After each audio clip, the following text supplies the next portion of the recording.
በዚህ ቪዲዮ ሰሞኑን በሳዑዲ የተፈጠረው ምንድነው? በሳዑዲ ምን እየሆነ ነው? ተመልከቱ እስኪ ቪዲዮ።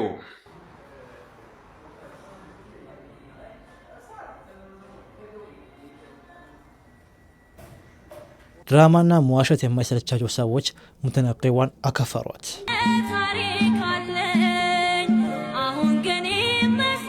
የሰሞኑ ኹጥባ የአንዳንድ ሰዎች ማንነታቸውን እያጋለጠ ነው። አዶናይ ሰግጥ ብሎ ተሸለመ እያለ ኹጥባ ላይ ሚንበር ላይ ቆሞ እያወራ ነው ኡስታዝ ተብያችሁ ማለት ነው። አሰላሙ አለይኩም ወራህመቱላሂ ወበረካቱ። ሰላም ጤና ፍቅር በያላችሁበት የዓለም ጥግ ዳር ድንበር ድረስ አኗነኝ እንደምናላችሁ ደህና የተከበራችሁ የአኑን የቁም ነገር ቤተሰቦች ዛሬ እነሱን ያመደው በቁም ነገር ባስተማሪ ወቅት ላይ ተመልሰን መጥተናል። ሁላችሁም ይህንን ቪዲዮ ላይክ አድርጋችሁ ጀምሩ። ላይክ አድርጉ ስትባሉ ላይክ አታርጉ ከተባችሁ እንዳታረጉ ማለት ነው። ላይክ አድርጉ እስቲ።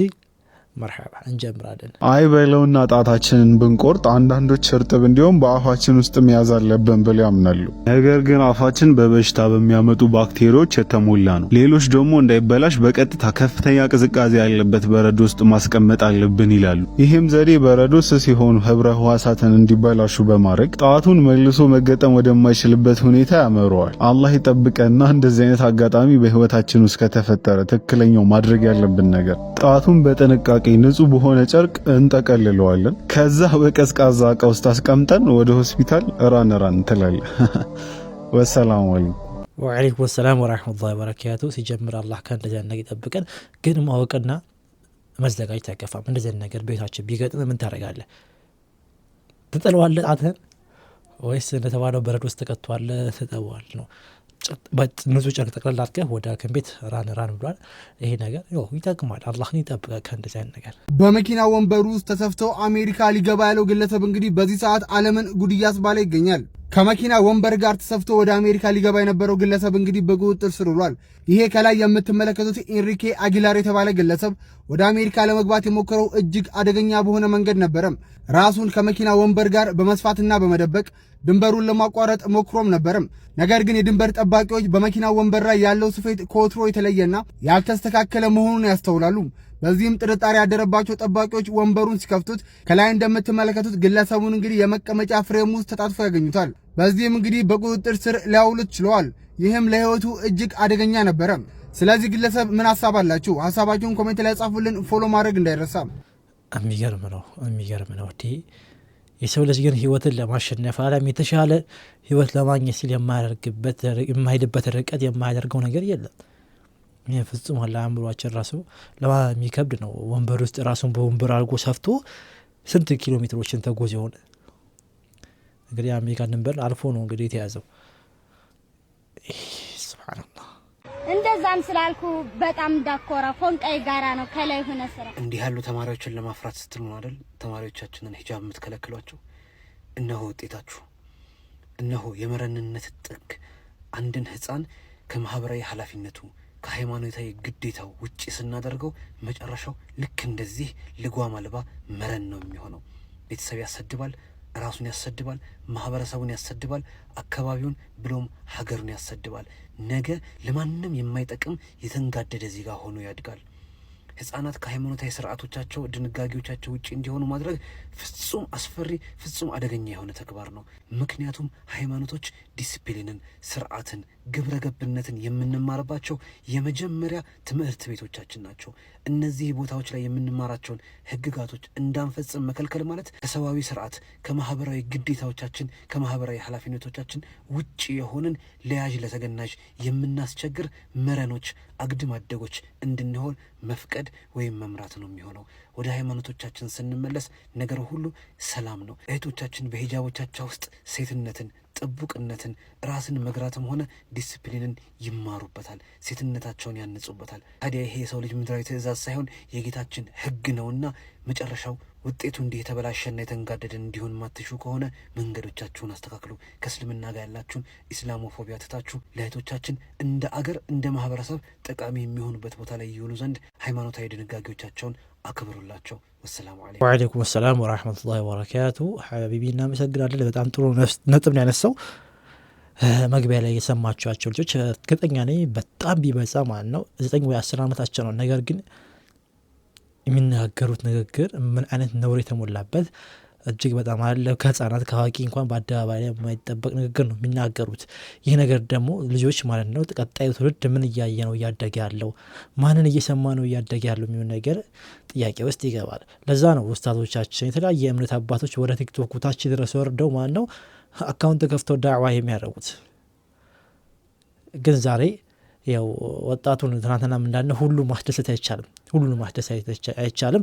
ዛሬ ትናንትና አረ ኹጥባው ምንድነው አይዘምንም እንዴ ሁሉ ጊዜ የድሮ ኹጥባ የድሮ ሐዲስ ምናምን ነገር አረ ከዘመኑ ጋር ተራመዱ ምናምን ሲል የነበሩ ሰዎች ከዘመኑ ጋር ተራምዶ ደግሞ ያው ወቅታዊ ነገሮች ደግሞ ኹጥባ ሲደረግ አረ ምንድነው ደግሞ በቲክቶክ ወደዚህ መዞ በጣብና ሀይቃ የሰው ልጅ ማለት ነው ትናንትና ልክ ያንተና ያላየነውን ቪዲዮ ተመልከቱ፣ ከላይ ተመልከቱ የሀይዋ ታሪክ መግቢያ ላይ ያለው ቪዲዮ ማለት ነው። በቃ እንደዚህ ነው። አንዱ ይጠይቃል፣ ስትጠይቅለት ደግሞ መልሶ አረ ይላል። ከሰሞኑ አንገል ነው ይሄን ይላል ልኳችሁ። እስቲ አንድ ቪዲዮ እንመከት። እንዴት አመሻችሁ ውዶች?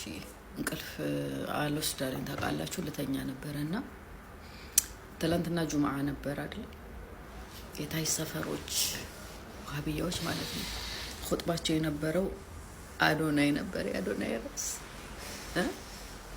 አዶናይ ሰግጥ ብሎ ተሸለመ እያለ ኹጥባ ላይ ሚንበር ላይ ቆሞ እያወራ ነው ኡስታዝ ተብያችሁ ማለት ነው። ይሄ ታለም ኹጥባ ብሎ ማለት ምክር ማለት ነው። ለዚህ ኡማ በተለይ ለዚህ ትውልድ ምክር ያስፈልጋል። በደንብ ሶሻል ሚዲያ ለምትጠቀሙ በአጠቃላይ ምክር ያስፈልጋል። ሰግጥ እያለ 3 ሚሊዮን ፍሮን ይዞ የተጓዝ ነው ወደፊት። እኛ እኮ ልጆች አሉን እኮ እህቶች አሉን እኮ ለምንድን ነው የምንሰግጠው? እኛ ሙስሊሞች ነን። ዛሬ ላይክ እና ሼር እያደረገ ያለው ማን ነው? የሙስሊም ልጆች ናቸው እኮ። ነብያችን ሰለላሁ ዐለይሂ ወሰለም ምን አሉ? ኢንማ ቡዒስቱ ላሉ የኔ የተላኩበት ምክንያት ሊኡተምማ መካሪም አልአኽላቅ ጥሩ ስነ ምግባርን ሊያሟላ ነው አላህ የላከኝ ይላሉ። ይታለ ዛሬ አኽላቃችን። ስለዚህ የሚመጣውን ጁምዓ ኹጥባ መሆን ያለበት ስለዚህ ልጅ ጉዳይ ነው። አኽላቃችን እንዳይበላሽ፣ ልጆቻችን እንዳይበላሹ፣ እህቶቻችን እንዳይበላሹ። አንቺ እንደፈለግሽው ችግር የለው አይመለከትም ያንቺ ጉዳይ። ሲጀመራች የታችኛው ሰፈር የላኛው ሰፈር እያልሽ ሙድ እያልሽ ነው በውስጣችን። አዎ በደንብ ነው እንጂ ሙድ ያለችው። አንዳንድ ቀዳዶች ትንሽ ቀሩ እንጂ አንዳንድ ደግሞ አሉ በቃ ይሄን ቀዳዳ ጠብቀው ለመግባት የሚፈልጉ ማለት ነው።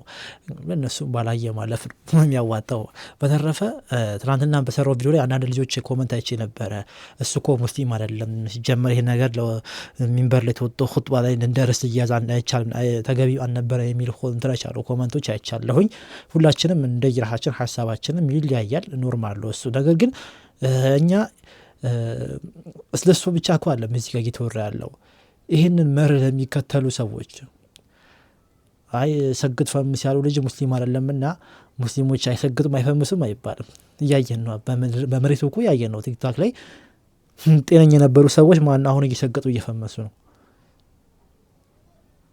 ዛሬ ላይ ቲክቶክ ላይ በቃ ዝም ብለው ኖርማል ህይወታቸውን የሚያሳዩት ጥንዶች ማለት ነው ዩቲዩብ ላይ መተው እኮ ስግጥ እያሉ ነው። ስግጥ ብለው ማለት ነው ተጣላን ተጣንተናለን እንዲያለ አኮረፈች ሰጣት አበባ ምናምን እያሉ ድራማ እየሰሩብን ነው፣ ስግጥ እያሉብን ነው። ለነዚህ ሰዎች ደግሞ ማንቂያ ይሆናል። ማስገምሰግጥ ምንም ጥቅም የለው የሚል ነገር ነው የተነሳበት እንጂ ዋናው ይህንን ሰውዬ ምናምን ትኩረት ማድረግ አለ። እሱም ሲጀመር ሰግጥ ፈምስ የሚለው አባባል ከዚህ ፊት ሲያስረዳ ምንድነው በቃ በያዛችሁት ነገር ላይ ጠንክራችሁ ስሩ ምናምን ነው። በቃ በያዛችሁት ነገር ላይ አሁን ለምሳሌ የሆነ ስራ እየሰራችሁ ከሆነ በቃ ሰግጣችሁ ወጥራችሁ ስሩ ምናምን በሚል ነገር ተናግሮታል። ነገር ግን ታች ያለው ሰው ሲቀበል አይታችሁታል። በሶሻል ሚዲያ ላይ የምትከታተሉ ሰግጥ ፈምስ የሚል ዘፈን ሰርተውበት በአደባባይ እርቃኑ ምናምን ይሄዳል፣ የተለያዩ ነገሮች ይሰራሉ። ታች ያለው ልጆች ማለት ነው የሚቀበሉበት ነገር ይለያል። ስለዚህ ይሄ ነገር ተቡ ማለቱ መመከሩ የደበረው ሰው ካለ ለምን እንደደበራችሁ ብነሩ ጥሩ ነው። ልጁ ሙስሊም አለም ብትለኝ እኔ እሺ ሙስሊም አለም ግን ሙስሊም አለም ብሎ እኮ ሰው ከመከተል ወደ አለም ይከተላል ይሰግጣም ይላል። እነዚህ ሰዎች ማንቃት ተገቢ ነው ብዬ አምናለሁኝ። ሀሳባችሁን ማስቀመጥ ትችላላችሁ፣ አልተገደባችሁም። ወጥቶ ስለ ሰግጥ ከሚያስተምር ኡስታዝ መሐመድ ፈረጅን አባ ሰግጥ ቢለው ጥሩ። በመጀመሪያ ደረጃ አነጋገርህን ለከት አድርግበት። ሲቀጥል ለኡስታዞች ኢህትራም ይኖረ። ኡስታዝ መሐመድ ፈረጅ ምንም ያጠፋው ነገር የለም። ይህንን መግለጫ ያወጡት የኢትዮጵያ የእስልምና ጉዳዮች ምክር ቤት ነው። ያ የወጣው መግለጫ ነው መልእክት ያስተላለፈው ኡስታዝ መሐመድ ፈረጅ። ስለዚህ አንዳንድ ሰዎች አጋጣሚ እየጠበቃችሁ የራሳችሁን ስሜት ባትገልጹ የተሻለ ነው። አንዳንድ ሰዎች አጋጣሚ ሲጠበቃችሁ ስሜታችሁን ውስጣችሁ ያላችሁን ጥላቻና ኖር ነገር ለማጥባት ጥሩ መልካም ነው። ኡስታዝ መሐመድ ፈረጅ 740 ሺህ ብር ያለው ሰው ሐጅ ዋጅብ ይሆንበታል ብለው ተናገሩ። ይሄ ነገር መናገራቸው ምናልባት ነገሩን በቃላ ትኩረት እንዲሰጡት ሀብቶች ማለት ነው እንዲህ የተወደደ ምናምን ብለው እንደንትን እንዳይቀሩ ነው እሳቸው ይሄን ነገር ያስተላለፉት። ሁለተኛ ይሄን ነገር በመናገራቸው እሳቸው ላይ የሚገባ ኪስ የለም። የኮሚሽን ስራ መቼም አይሰሩም። በሐጅ ላይ ይሄን ያህል ሰው ከሄደ በእናንተ ስም ይሄን ያህል ብር ታገኛላችሁ ያነጋል አልተባሉ። አንዳንዴ በቃ ነገሮችን በቅንነት እንተውማቸው። በቃ ለኸይር ነው ብለን እናስባቸው። ኧረ እባካችሁ ትልቁም ትንሹን ተመክሮ ይቻላል። አላህ የጀሃነምን እሳት 1000 ዓመት እንድትቀጣጠል አዘዘ። ሐታ እሕመረት ቀይ ሆነች። ልብ በሉ 1000 ዓመት። ከዛም ሌላ 1000 ዓመት እንድትቀጣጠል አላህ አዘዘ። ሐታ ብየደት ነጭ ሆነች። ሌላ 1000 ዓመት እንድትቀጣጠል አላህ አዘዘ። ሐታ ስወደት ጥቁር ሆነች። ከርቀት ስትታይ ልብን የምታርጅ አስፈሪ የቅጣት ዓለም ጀሃነም። የዱንያን እሳት 70 እጥፍ ናት የተባለላት ከባድ እሳት፣ ጥልቀቷ 70 ዓመት ያምዘገዝጋል የተባለላት ጀሃነም። የቁሉ ነቢዩ ዓለይሂ ሰላቱ ወሰላም አንድ ድንጋይ አንድ አለት ከጀሃነም ጫፍ ወደ ውስጧ ቢለቀቅ ወለሉን የሚነካው ከ70 ዓመት በኋላ ነው ይላል። ግዙፍ ዓለም፣ አስፈሪ ዓለም፣ አስደንጋጭ ዓለም፣ ደጋጎቹን ያስጨነቀ ዓለም። እንደ ሙእሚን መኖሪያችን ጀነት ቢሆን ለቅጣት ገብቶ እንደ መውጣት ደግሞ ውርደት የለም፣ ቅጣትም የለም። ረበና ኢነከ መን ቱድኺል ናር ፈቀድ አኽዘይተህ። አላህ ወይ ጀሃነም ውስጥ እኮ የከተትከው ሰው በእርግጥ አዋረድከው። ቅጣቱን አይችለው የማይሸከመው ቅጣት ያለበት። ሰላም ያስጨንቃል ሐቂቃ። አላህ ሱብሓነሁ ወተዓላ ከዚህ ጀሃነም ከተባለው ቅጣት ሁላችንም የሚጠብቀን። በሳውዲ ምን እየሆነ ነው? ተመልከቱ እስኪ ቪዲዮ።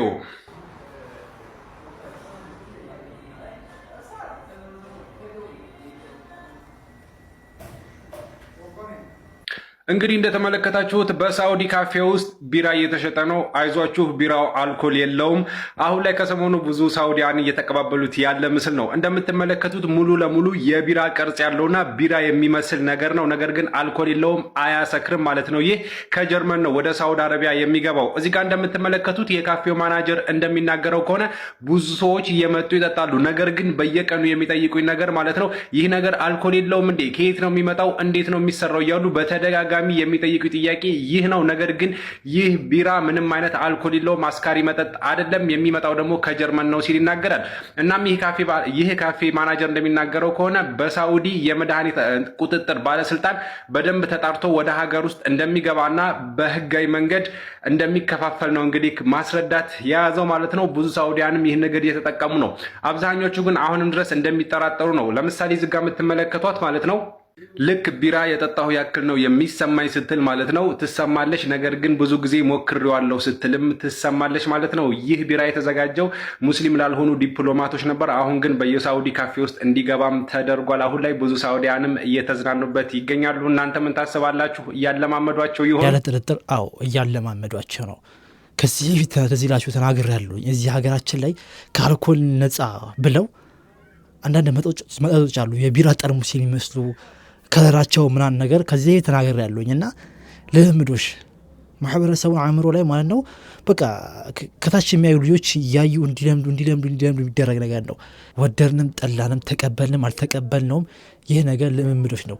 ነገ ሳዑዲ ላይ ቢራ ለመሸጥ ቢራ ለማስገባት የሚፈልጉ ሀገራት በዚህ መልኩ እንግዲህ ለማለማመድ ነው። ጀርመን እንደሚታወቀው በቢራ ምርት በጣም ከፍተኛ ሀገር ነች። ራሳቸውም ሀገሩ በጠጪነትም ማለት ነው። ይህን ነገር የጀመሩበትም ወደዛ ሀገር እንግዲህ ኢምፖርት ለማድረግ ነው። ምንም ጥርጥር የለውም። ሳዑዲ ግን ሱብሃንአላህ ጊዜ ወደ ጊዜ ወደ ሲሄደች ነው። ከጊዜ ወደ ጊዜ ወደ ሄደች ነው። አላህ ስብሓነሁ ወተዓላ መሪዋንም ህዝቦቿንም ደንገጥ የሚሉ ነገር ለምን ብለው የሚጠይቁ አይሆንም ብለው የሚጠይቁበት ነገር ልባቸው ሲጨምርላቸው ሐቂቃ የመጣውን ነገር ሁሉ እሺ ብለው ነው የሚቀበሉት። እንዲህ ተቃወሙ ምናምን ሲባል አሰሙ። በቃ አንዳንድ ኢማሞች ይቃወማሉ፣ ዓሊሞች ይቃወማሉ፣ እስር ቤት ይገባሉ። ህዝቡ ከነሱ ጎን አይደለም። ሱብሃንአላህ እኔ ኢሳዊ ነገር ይገርመኛል ሐቂቃ በደንብ ስለማናውቃቸው ምናልባት የነሱ ሐሳብ ስለማይመጣ ይማላቅ የሚቃወሙት ኢማሞቹ ናቸው። ከተቃወሙ እስር ቤት ይገባሉ። ህዝቡ መሐመድ ጽናን ነገር አይችልም ይመስለኛል። መሐመድ ስለ ይሄ በቃ በሶሻል ሚዲያ ላይ ማለት ነው አይሆንም ምናምን ብለው ይሄ ነገር በጣም ደባይ ነው ሐቂቃ አልደነገጣችሁም? ግን በጣም ይሄ ልምምዶች ነው ሙሉ ከለሩ ጠርሙሱ ምናምን ነገር በቃ አንድ አይነት ነው። ይሄ ድራፍት የሚባለው ነው መጠጥ የሚያዝበት ማለት ነው። እኔ ከዚህ በኋላ ልቀጥል አልችልም። ቪዲዮ የቅድም መግቢያ ላይ ያሳየኋችሁን ቪዲዮ አስቀምጥላችኋለሁኝ ከሙንተነቂብ ጋር የተያዘው ማለት ነው። ኢንሻአላህ በቀጣይ የተሻለ ቪዲዮ እንገናኛለን። ሰላም አለይኩም ወራህመቱላሂ ወበረካቱ። ሰላም አለይኩም ወራህመቱላሂ ወበረካቱ። ይህን ቪዲዮ ኮፒ ሊንክ ሼር አድርጉልኝ። እንደዚሁም ካፊሮች ራሳችሁን አትሸውዱ። ራሳችሁን ሸውዳችሁ እኛን ሙስሊም ሸውዳለሁ ብትሉ እኛ ሙስሊሞች አልሐምዱሊላህ የነቃነን ከኢትዮጵያ አንዳንዳችሁ ነው ሁላችሁም ሳይሆን ከኢትዮጵያ ጀምሮ በስም ሙስሊም ነን ትሉና ወደ አረብ ሀገር ትመጣላችሁ። ሙስሊም ቤት ቁጭ ብላችሁ የሙስሊም ስጋ ተበላላችሁ። የሙስሊምን አልባሳት ትለብሱና ኢትዮጵያ ሴት እጠመቃለሁ ትላላችሁ። አንድ የሙስሊም ሴት አይ እኔ ኢትዮጵያ ሲሄድ ሙስሊም ሆናለሁ ለአሁን ግን ካፊር ነኝ ብላ የካፊርን አልባሳት ካፊር ነኝ ብላ አትኖርምም አሰራምም። እናንተ ስደትን ከመጣችሁ በኋላ እምነታችሁን ታፍሩበትና ሙስሊም ነኝ ትላላችሁ። አንዳንዳችሁን ያልኩት ሁሉም አላልኩኝም አይደለም። ሙስሊም ቤት ቁጭ ብላችሁ ስትኖሩ ያው ሙስሊምን አልባሳት ነው የምትለብሱት፣ የሙስሊምን አናኖር ነው የምትኖሩት። ወደ ውጩን በምትወጡ ሰዓት ኒቃምን ትለብሳላችሁ። ኒቃም ለብሳችሁ ፎቶ ትነሳላችሁ፣ ቪዲዮም ትሰሩና ታስቀምጣላችሁ። በምትገለጡበት ሰዓት ደግሞ እኔ መጀመሪያ ሙስሊም ነበርኩ አሁን ደግሞ ክርስቲያን ሆንኩኝ ትሉና ድራማ ትሰራላችሁ። መጀመሪያ ራሳችሁን አታላችኋል። ይህንን ሰው ለማታለል እኔ ሙስሊም ነበርኩኝ አሁን ወደ ኦርቶዶክስ ሄድኩኝ። አሁን እቺ ወገናችን የሰራችሁትን ድራማ ተመልከቱት። መጀመሪያ በአረቧ ሴትዮ ቪዲዮ ሰርታለች። ከዛ ደግሞ የተገለጠችበት ደግሞ የሷ ነው። ያኔ በሙስሊም የነበረችበት ሰዓት ፎቶዋ ይሄ ነው። የተገለጠችበት ፎቶ ደግሞ ተመልከቱት። ያንቺ ሃይማኖት ብቻ ሳይሆን የተገለሽው ከአረብነቱም ወደ ኢትዮጵያነት ሁላ ነው የተሸጋገርሽው። ስለዛ ድራማ አትስሩ። አንድ ሙስሊም ምናልባት ወደ ክርስትና ሊሄድ ይችላል። ከክርስትና ደግሞ ወደ እስልምና የሚመጡት ከሺህ በላይ ነው። በአንድ ቀን ሻሃዳ የሚይዙት ከሺህ በላይ ነው። አልሐምዱሊላህ መጣሽም ቀረሽም ለእስልምና የምትጨምሩ የምትቀንሹ ነገር የለም። ግን ድራማ አትስሩ። ህሊና ዳኛ ነው።